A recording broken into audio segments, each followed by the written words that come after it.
audience for any Q&A session. I see that the audience is very, very excited for the Q&A with our esteemed speakers. So, dear participants and audience, the floor is now open for your questions. If there's anything that you would like to ask to all our speakers today, I would request all our speakers to also to join this, turn on their videos and unmute themselves and join the Q&A discussion. Any questions that the audience has, you can start putting it on the chat box. You can also use the activity section. You can raise your hand in case you have a query.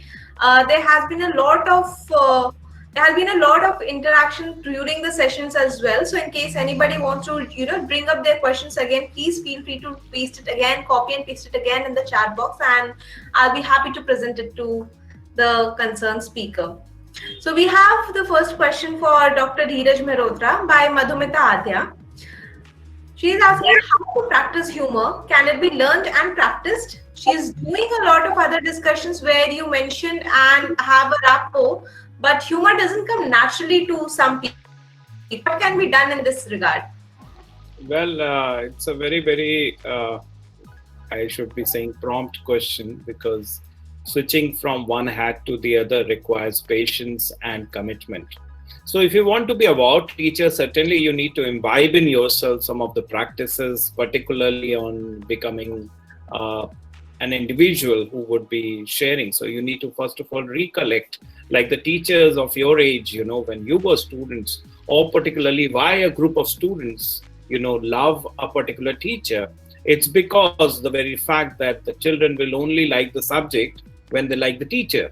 So that priority comes. Yes, of course, you need to practice to learn to become a humorous teacher. You need to be a rockstar teacher by penetrating into playing a guitar or particularly singing a song or going with the choices of the children, particularly on ground. They would not be happy saying simply, wishing them and you say, thank you, God bless you, and come on that preface. They want something new every day. They are very happy otherwise to close one window and come on to a different browser if they are not very happy. But here they have no option but to sleep with their eyes open if they are not interesting, So for teachers, it is high time to reflect on new age skills, curiosity, commitment, the quality of commitment and the choice you need to make as what I'm going to do. So you're going to be planning your lessons the way with some activity, orientation, as I said, some of the ways you can practice humor in the classroom. To start, it's always a high time for you to Google and making your classroom humorous, and you become humorous, of course. Try wearing a smile all the time rather than once in a blue moon. Probably you need to look out for. So you need to change yourself, change your personality, and change the way you can make people happy by your presence, rather than you become an asset to the classroom rather than a liability where the children need to be, posing with a particular spectrum of discipline. So yes, of course, this is a choice of yours, the commitment of yours, and you can do wonders by plugging onto the new taste and the new image of yours. Probably technology is there to help you all the way you want. Thank you so much, sir. Couldn't agree with you more. Dear participants, you can continue posting here more. More questions. In case you want to raise your hand and present your question, you're welcome to do so. We will right now move forward with the second question, which is for Dr. Arunabh Singh by Madhumita Adya.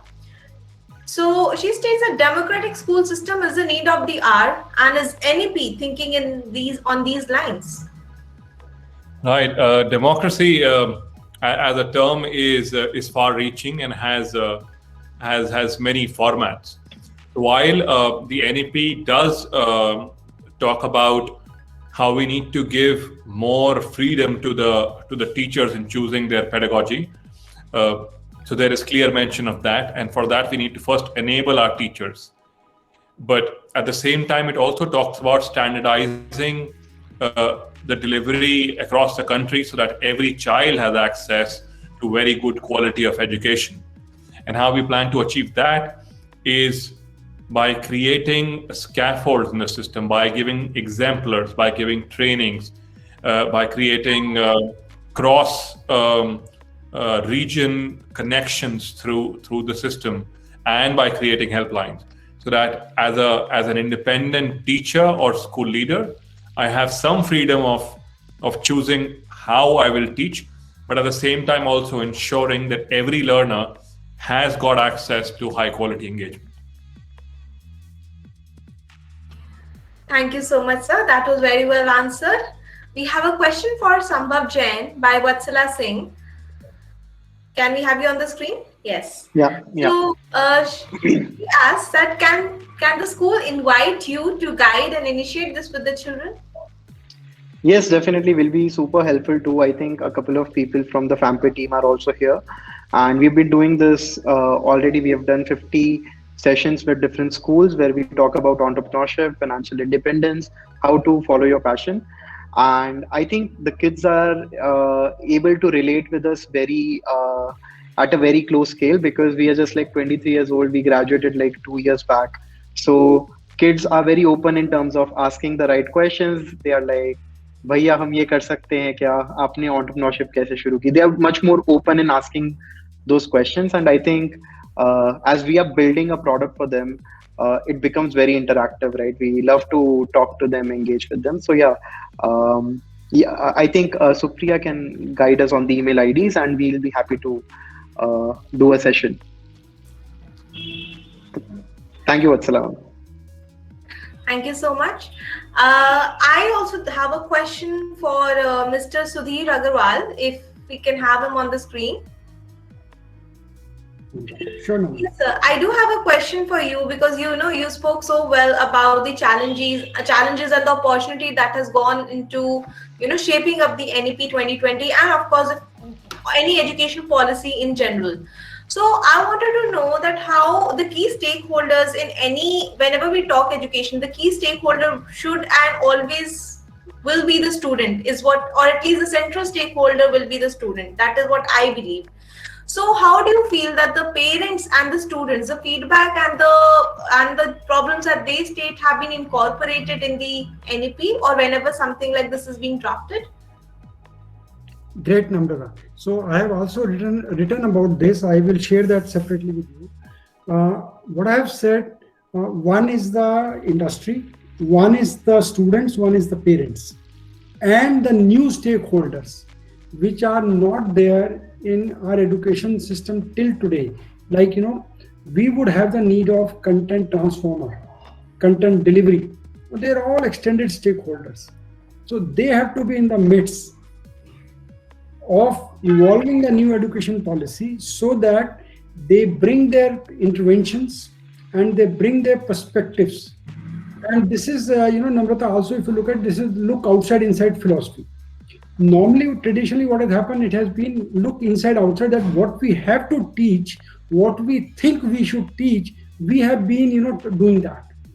Now when we say look outside inside, so look at what industry want, look at what students want, look at what parents are looking at, what the ecosystem is looking at. So look everything from outside inside, and then work on the new education policy in such a manner. Because why I am also, Dheeraj sir, I am convinced on one more thing. If we focus for 1.5 to 2 decades on education and healthcare properly, trust me, my belief says after 2 decades or 1.5 to 2 decades, there 2 things should happen in this country. One, there should be lower pressure on the subsidies, because when people will be educated, when people will not be killing all their lifetime earnings, on healthcare, so they will be healthy. Second, if people are employed, if people are working, they will not have the time, and they will not be available for this, roadside dharnas and all that. Because very responsibly, I'm saying, a person who even earns 3,000 rupees a month today, कहते हुए बहुत दर्द होता है sir, 3,000 रुपया कुछ भी नहीं होता, लेकिन जो इंसान आज 3,000 रुपये महीना भी कमा रहा है ना, उसके पास किसी धरने में बैठने का वक्त नहीं है. So if we have focused on education appropriately, 2 things will happen. Our pressure on the subsidies will go down significantly. and that is towards Atmanirbhar Bharat. And second, you will not have people available for all these dharmas and all kind of anti-social activities. So I don't know, Namrata, does it answer your point? Yes, it does, and it does more than that. For that, we actually have another question by Shalini Mehta lined up for you. She states that in NEP 2020, the medium of instruction until at least grade 5, but preferably till grade 8 and beyond, will be the home language, or what we call as a mother tongue, the local language, the vernacular mediums, right? What would be a major shift away from the ubiquitous use of English as medium of instruction and a move towards customizing the delivery of education according to the students? Ma'am, if I have understood your point right, that is where I'm saying I think we need to relook at our teaching and learning styles. Now, how can we make language as the minimal barrier? Now, let's look at, and with due respect to all the people who are lesser educated or who traditionally have not been using technology, how have they gone on Facebook? How have they gone on through mobile? Today, even a rickshaw wala fellow or a sabji wala fellow, without any language, uses some of the things on the mobile, receives the payment, knows how to use Paytm. So what I'm saying, let us leverage technology as much as possible from two perspectives to make our teaching and learning experience easier than complex or linear. Second, very important, how do we make the language not as a barrier or as the least of a consideration in our teaching and learning process? And it is absolutely doable, because today what we learn from through our pictures, through our some short movies, I think we learn much faster, we adapt much faster than by reading. So my only point is, I'm never commenting or getting into the debate of language. I'm saying let it be there, but how can we minimize the role of that? And we have live examples today. If sabji wala, rickshaw wala, or anybody is able to use technology, or housewife, my favorite is calling them kitty parties women. Now how have they started using? Then if you had left them to use desktops, they would have never gone. But mobile has made it possible that all this set of people have started using technology. So I think that's where I would like to answer. Technology has a massive role play. How do we responsibly use it and give it back to the society? I hope I have answered the point. Very well, sir. Thank you so much. A lot of you have been wanting to connect to the team of Fampay, and they have posted their email IDs. So I would just like to read it out for everybody's convenience before we proceed with our Q&A session. There are two people that you can reach out to. So the email IDs are sambhav@fampay.in, that is SAMBHAV@fampay.in.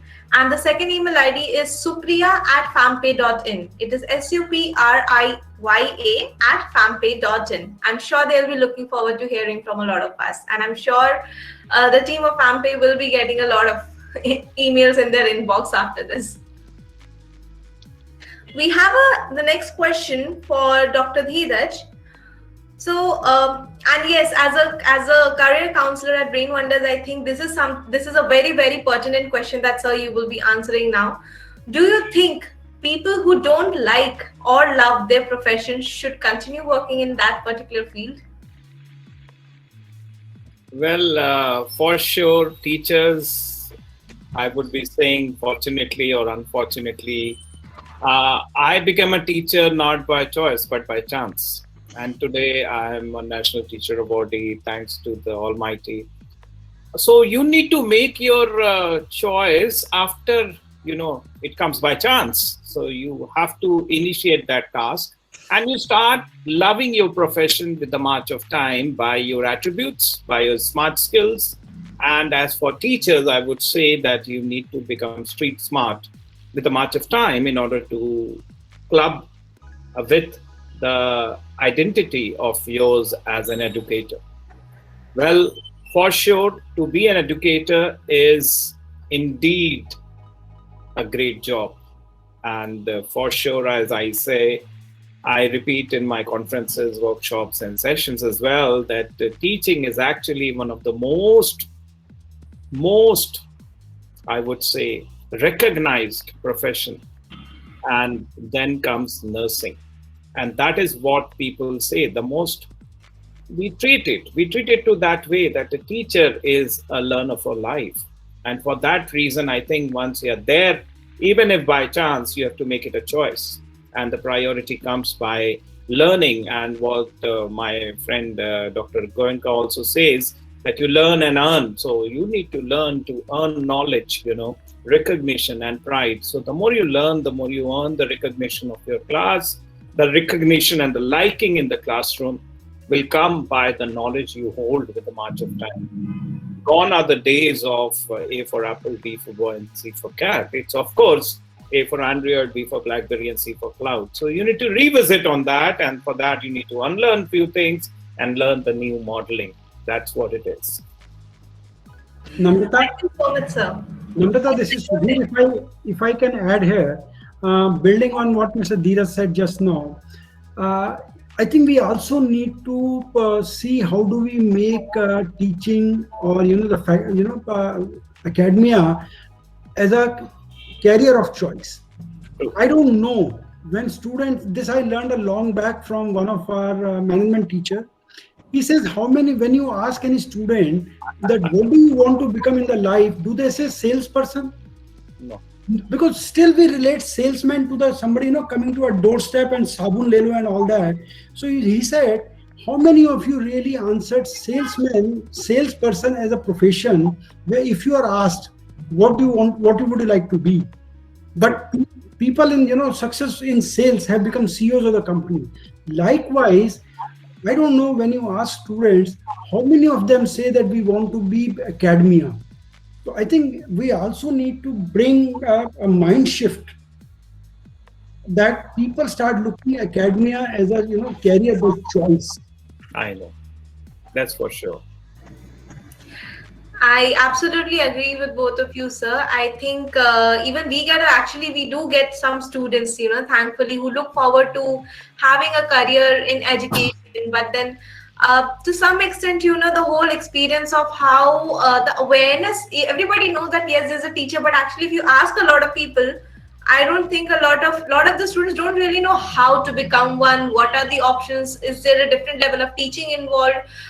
There's so many career options, apart from being a teacher. And I think today's session is a perfect example of that. So while the desire of each child is born with the desire, we have realized in our journey at Brain Wonder that each child is born with a desire to make an impact. They want to be known, they want to make a difference to somebody, they want to, bring about some change. That motivation is there.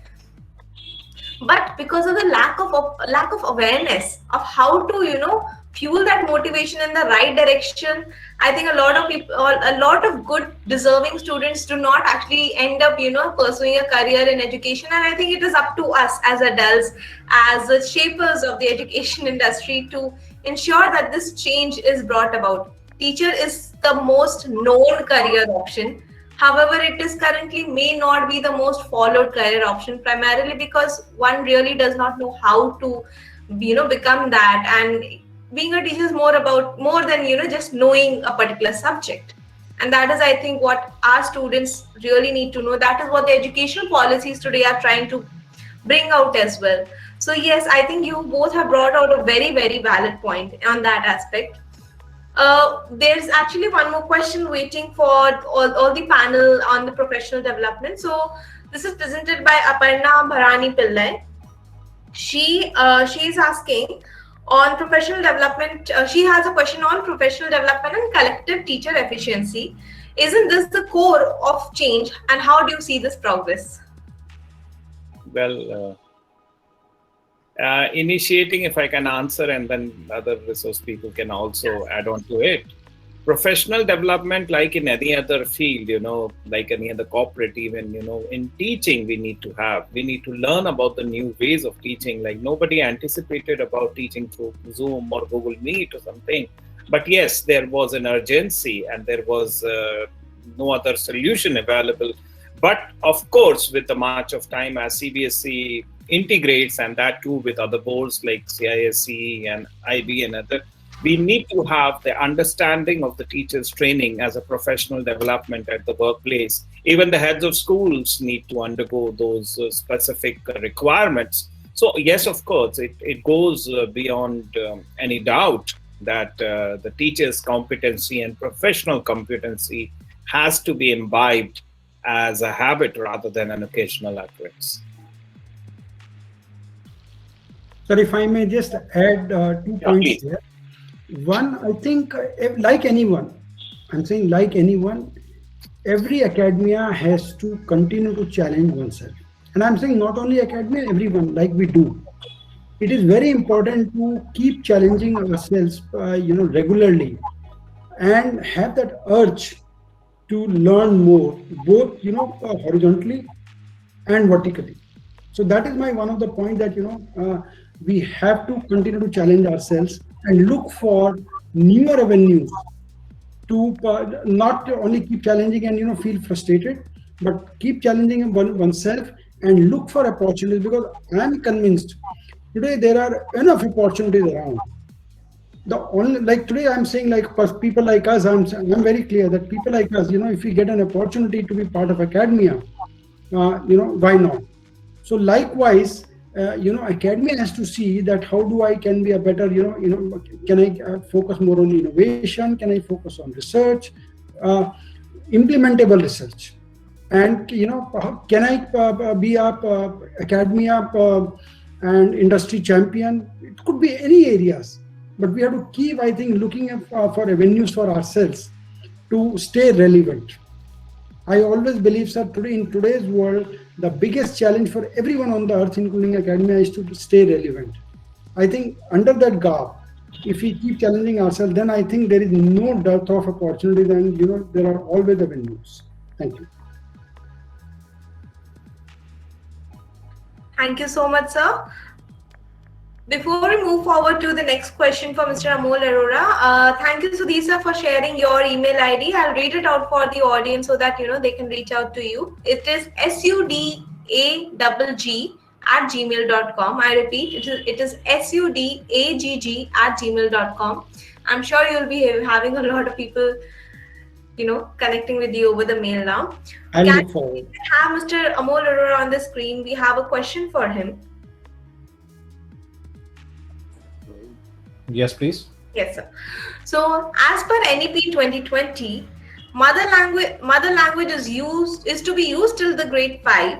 To what extent do you think we can justify this? I think it's a perfect question for you. See, mother tongue teaching is not new. It's something which has always been there. And I think it stems from the concern that some schools go to an extreme of using English as a medium of instruction.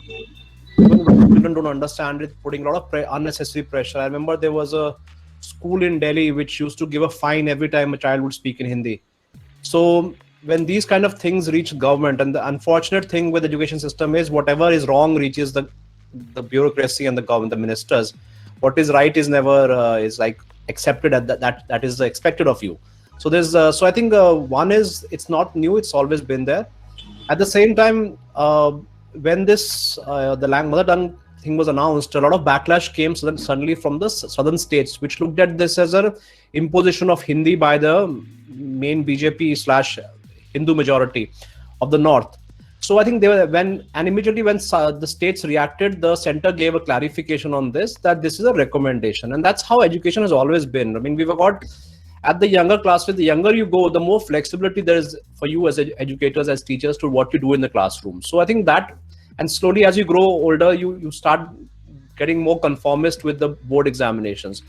So I think in any case, I think for any good institution, that is always the case, because we have to assume that children do not speak English at home. They come with their own mother tongue, except for very privileged schools in maybe Bangalore, Pune, Gurgaon. Apart from these cities, everyone's speaking Hindi or the mother tongue at home. So in any ways, most schools, what they do is they transition from start with English words, go on to phrases and then sentences. But I think this is a reminder for those kind of schools who either are are putting unnecessary pressure on children to speak in English, because that's what parents want, and that has traditionally been the craze of convent schools. Why do parents want convent schools? Because the teachers don't speak Hindi. They are from Kerala. So my children also will start speaking English, and that expectation of parents is still there. Even if you look at the matrimonial ads, they still see looking for convent educated. What does it mean? It means you can speak good English and not from a public school. So I think the English demand is always going to be there from parents, and as schools we'll have to cater to that demand, but we have to maintain that balance where we gradually and without putting pressure on the child, we introduce into a new language, which is English at home. So I don't think it's going to be too much of a problem. The way education is, the good thing is that on this matter, why it works well is education is a concurrent subject. That means the state and center both have the say. Just because the centralized NEP policy says something, state may or not agree to that.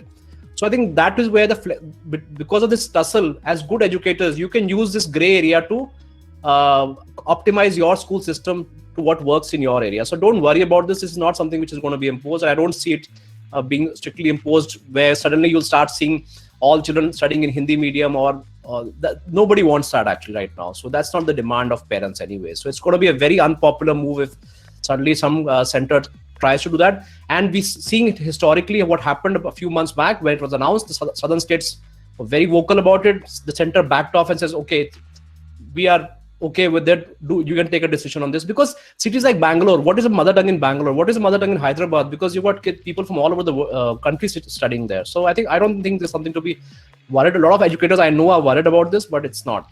I would think things would not change so much on the ground level. Dr. Mehrotra, would you like to add anything to this?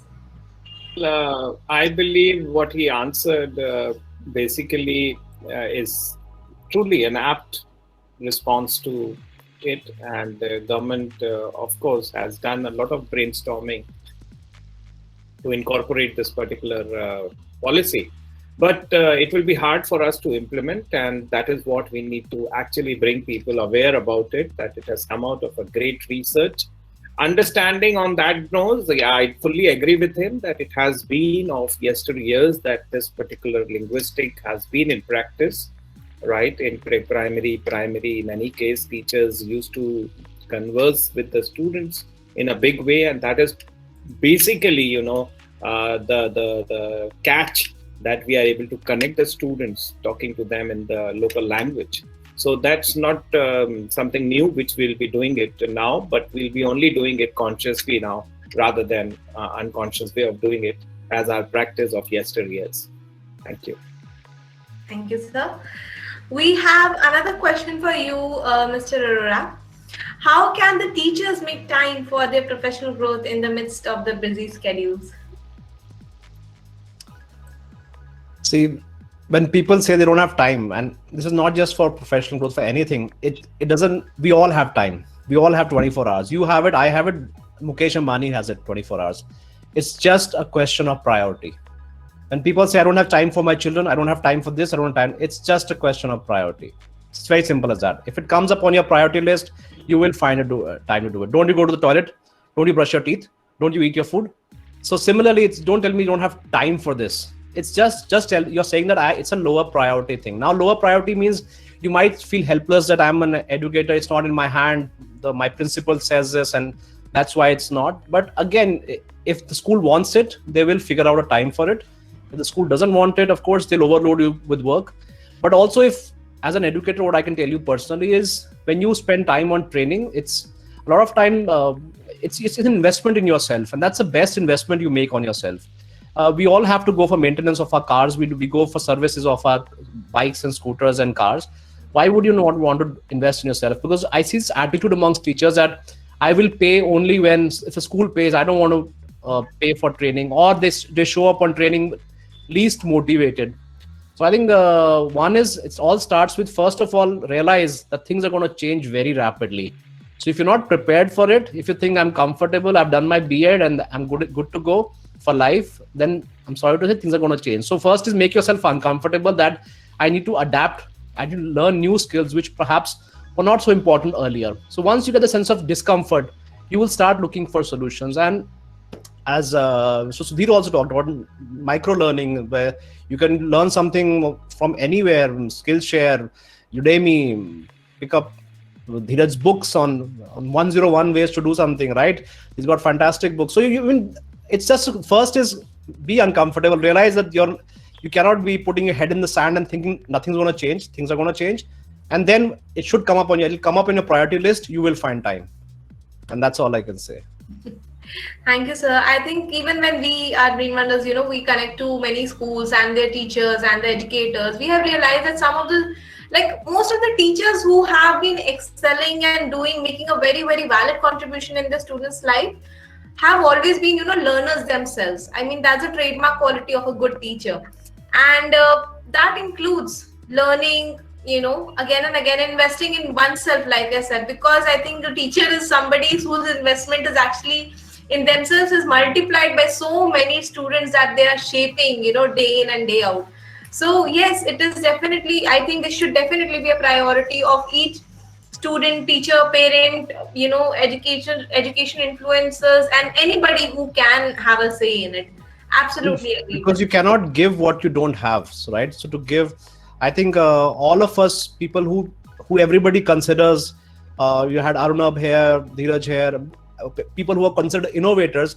We don't start from scratch. It's not that I have started from scratch researching. I read, I learn, I watch videos, and I'm sure that goes for Dheeraj, goes for Arunabh, all the speakers here today. We are all good learners. We are not starting from scratch. We are standing on the shoulders of giants, people who've done it before. Let's learn from them. Let's combine with our experience. We're not copying anything, with what I have understood with my own brain, my understanding, and we create something and people say, oh, you're so smart. It's not just about being smart. It's about doing this work again and again, and it has to be in that priority. My priority is, I'm running 600 schools.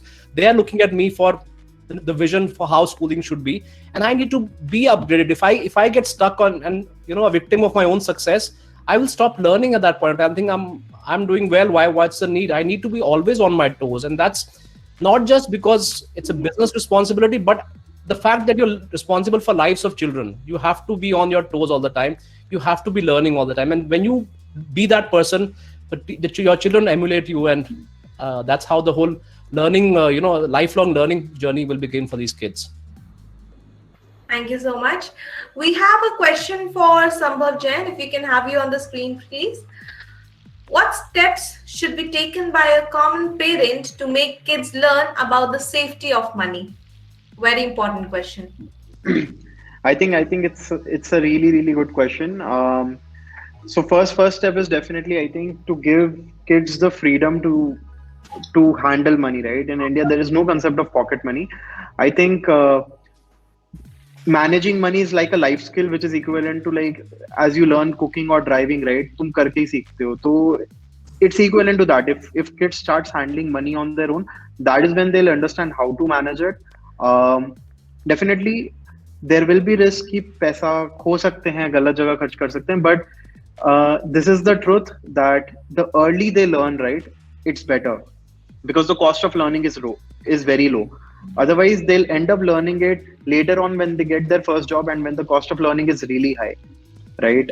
So that's first. And I think if you're not giving, as a common parent, if you're not giving the kids the independence to spend their money, it can be small chunk of money. It can be 500,000 or 2,000 bucks, whatever. But kids become handicapped after a certain point of time because they are not habitual to taking their own decisions. उनको नहीं पता है कि phone लेना है तो यार मैं 5 महीने तक I'll save 1,500 rupees for 5 months and then get a phone for myself. They don't understand that message. It will always be like, I turn 14, I'll go up to my parent, I'll ask for a phone and I'll get it, right? So that is the basic difference, I think, that every parent needs to understand, that giving pocket money is not spoiling the kid, but it will make them understand the value of money better. Otherwise, the kid will always be handicapped. They will always be more dependent on taking every decision through the parent. They will not have their independent thinking. So like, it has long-term effects. So a common step would definitely be like giving more independence to the kid. Thank you so much, Mr. Jain. I believe Vijay has raised the hand to ask the question. Could you come on screen? I repeat, Vijay had raised the hand to ask a question.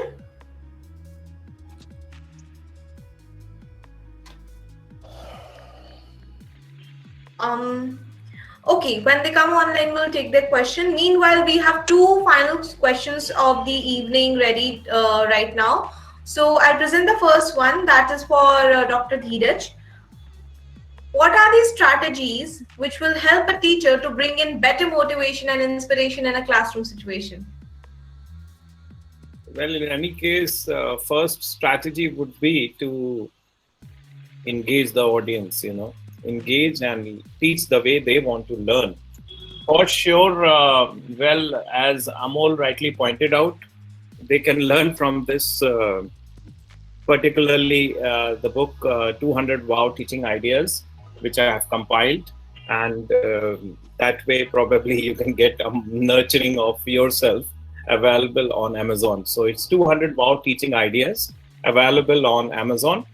And you can always club in more of such ideas, because I just cannot rotate on defining the requisites. Number two is make sure that when you enter the classroom, you look out to the very environment, like what way the children are actually, the prior teacher has scolded them, or the teacher, or there's a test next period particularly. So the children are a little occupied, So even if whatever strategies you try to implement, they won't work, because you're not understanding about the mental status. So try to get to know about the reality. Oh, you had English period. I hope you must have had great fun, Yes, we had great fun. So this type of an interaction will let you know what actually happened, and did they enjoy it? Oh, we went for the mart past, we are preparing for the sports. Ma'am, we are all, we don't have energy to study. Now, even if, get to know about it, so you can try plan B or plan C, which you had. Otherwise, you need to understand whether the learners are ready to learn, or you're just going out of the blue telling that I have to finish the course. I've told the principal I have to finish the course. So it won't work, And the next period, there is something, like some homework was given and the teacher is going to, so the children are doing the homework only, They're sitting at the back. You don't know how great these minds are, They may be appearing to be serious in the classroom, but you don't know that they're doing the working, sitting next to, and they're hiding faces. So you need to understand what's going on, what is going to be, and what has happened earlier, so that you can revisit on your strategies and get to know and teach, because this is a real life scenario. The other day I was managing a brainstorming session with a group of children, and I was talking about a notion, how to avoid distractions in the classroom. So there, one of the reasons came out to be of a distraction in the classroom was the lazy attitude of the teacher. So that probably by the children, they want to revisit it and try to define a case study, particularly on that ground. Even they want to be contributing towards quality teaching and learning. So if I say, for a simple example, I've been a teacher myself, and in my yesteryear years, probably at Boys High School, Allahabad, I used to, get to listen from teachers that, oh, you have nothing to do, put your head down and go to sleep. And we really enjoy it, But now if you do so today, it will be out in the press next day that the teachers ask the children to put their head down and go to sleep. So the strategies need to be different altogether. And hence I say that the teachers need to be street smart with the march of time and try to interact with the children and tend to reflect on the way they want to learn. So you need to be in their socks in order to have the learning happen. And Namrata, just 15-20 seconds. In today's times of technology, it may not be a bad idea for a teacher to get one's own session recorded unknowingly, when the teacher doesn't know that the session is being recorded, and go and watch your own sessions and see that, what can make a difference. And when you are doing this, also have the class, kids in the video. So that also, is a reflection of your own. Thank you so much for your input, sir. I think, yes, if today's session has, suggested anything, it is that self-learning cannot be underestimated at any point of time. And I can see that, yes, it will definitely make an impact, and, those little impacts will definitely shape the way ahead for all of us. We have a final question for Mr. Amol Arora by Aparna Bharani Pillai. She asks, how do we motivate or mentor the teachers to have such responsibility and not just function from a place of accountability? Because they want to do, they want the teachers to do action research, but then it seems like a mission impossible. I think the biggest mistake we do as school leaders is something which I learned when I set up the first smart class in 2004. And I thought I could see this is amazing. Kids don't have to go to a computer lab to see an audio visual. We hung these 4 monitors in a classroom, and teachers had no idea what were these monitors doing hanging from the classroom. So what happens is, when you as a leader, you have a different perspective of your view is different from your teachers. They look at their salaries, their day, and their careers. They just look at that. They're not looking at the bigger picture in mind. So it all starts with, first, if ever you want to make change, you always have to start making people uncomfortable with the status quo. The carrot and stick alone cannot work on the long term. I mean, you can maybe incentivize, but something like action research, I mean, where you're asking for action research, where it's actually a deep down something which a teacher has to be really passionate about. This is what we're going to do, involve them. Action research can't be a time pass and say, if we do this, then I will give you 1,000 rupees extra. That will not work. You have to really sit with the teachers on a heart-to-heart basis, show them your vision of what is happening and what are we trying to achieve out of this, and how this benefits them as a professional as well. So how does it help their personal career? Because you might be looking at things at an organization level and thinking how your school will do well, but the teacher's thinking, how will I benefit if I put in this extra effort? As it is, you're telling me to finish germination of plants in 3 periods. Upar se saying do action research. Why should I do it? So you have to get them involved at a level where they get uncomfortable. They have an incentive to move forward. They see that. You can tell them that this is your career path going ahead. How do you see yourself in the next 5 years? Talk to them about their vision and how this project or whatever you want them to do, whether it's training or whatever your behavior you want for them, how does it benefit them? One of the problems that the school leaders have is they think from their perspective. They have a bigger picture in mind. They're looking at a long-term view, but teachers have a very short-term view, and that's justified from where they're coming from. They don't know what the school is going to be like in 10 years from now, 5 years from now, and how does this benefit them? So first ask yourself this question: if you were a teacher, would you do this on your own? And if you can create that yes, then explain to them, sit with them. And I think that's the better way, rather than just forcing them through the motions. Because as I was sharing, a lot of times I see these teacher training modules being nothing more than eye washes. The trainers come, he's going to get his 10,000 rupees for the day. The teachers are just waiting for the break to happen.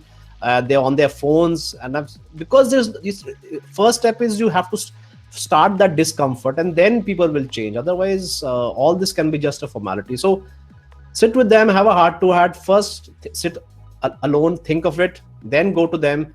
And I think that's the way forward, where get them aligned, show them a career path that in 5 years, what do you want to be? They'll say, sir, I would like to be the headmistress of this wing, a junior wing or whatever wing. Okay, so this is how you plan to do it. This is what your expectations are. Do you think you have the right skill sets?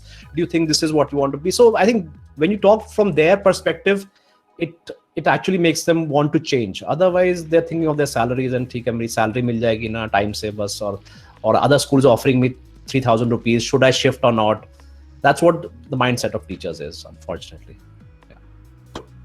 Thank you so much, sir, for your insights, and thank you for all our esteemed speakers to be present today for today's session and the Q&A session as well.